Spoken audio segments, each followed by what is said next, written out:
had a bit of an existential crisis last week. I've been thinking and talking a lot about how AI growth, the power, its computational strength, things like that, is growing exponentially. And it is. It's doubling about every 6 months. There's just been this other problem that companies have been struggling to get the productivity, to get the benefits of AI inside their organization.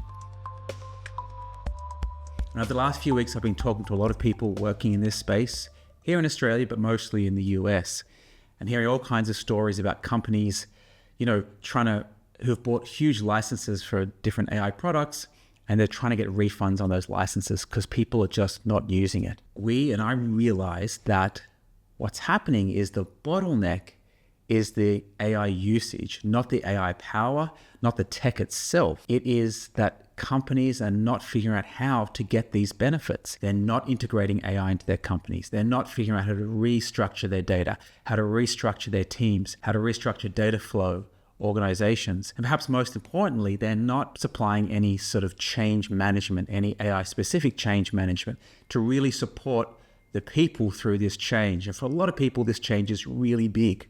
It creates anxiety. People are scared of AI. They're scared of losing their jobs. And on reflection, I realized that people like me who are working on this AI change management issue and others in other companies and other places around the world, we're working to fix this bottleneck. So what's the bottleneck? Right now, the bottleneck between AI and all these job losses we keep hearing about and the job crisis that's on the horizon, it's actually a people problem. So it dawned on me that I've been working to, for lack of a better description, unplug this bottleneck. And people like me with training in psychology and neuroscience kind of have the key right now to potentially unlock this bottleneck and actually accelerate job losses. And this hit me really hard. I was like, wow, I've been thinking about this all wrong. It's not the tech companies. It's not the AI itself at the moment, which is holding off these large-scale job losses. It's the integration, it's the change management process.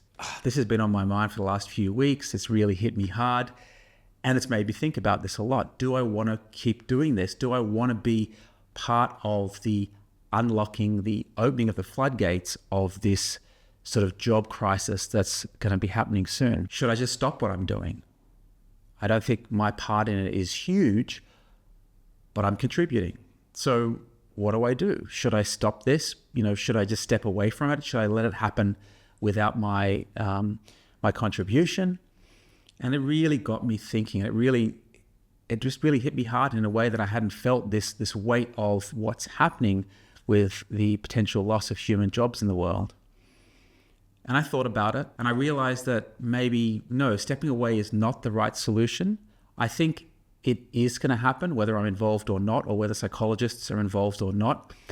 It just may happen more slowly. And that actually might be a good thing. And this is what worries me. If the job losses happen really quickly, it is going to create societal disruption, societal collapse. People are going to be in existential crisis all over the place. The slower the job transition thing happens, the more time people have to adjust to it, the more time governments have to start reacting to it and put in plans and guidance and guardrails. On the other hand, maybe we want scientists, maybe we want neuroscientists and psychologists and people who understand the human mind and brain and how it works, how anxiety hits, how the stress of uncertainty triggers anxiety in people and why this happens. People with this understanding that can contribute this and help shape this transition. So it's kind of a chicken and egg thing, or it's a bit of a catch-22, I should say. And I've come down the side that I should, for the moment, continue working on this problem, continue helping people to understand AI, to work with it, to integrate it into their lives, because I have the opportunity to help shape that in a way that is more beneficial, that can help people more and help transition people from not using AI to using AI in a less stressful manner, in a way that supports their psychology, supports their mental health and their general well-being. But I think for now, I'm going to stick with it, and I'm going to keep working on this problem, on this AI-specific change management work, despite the potential there to actually accelerate things. Now, the models we have, we could design them to be a little bit slower and slow things down. So that's another opportunity there. So I'm going to be thinking deeply about this. Love to hear your thoughts, love to hear your opinions on this. It's kind of a reframe, and it was a shock for me to think that It's the human work, which is sort of the linchpin that's holding up human jobs for the moment. And if we could open that bottleneck, we may see a flood of unemployment. And it's a bit of a scary thing, really.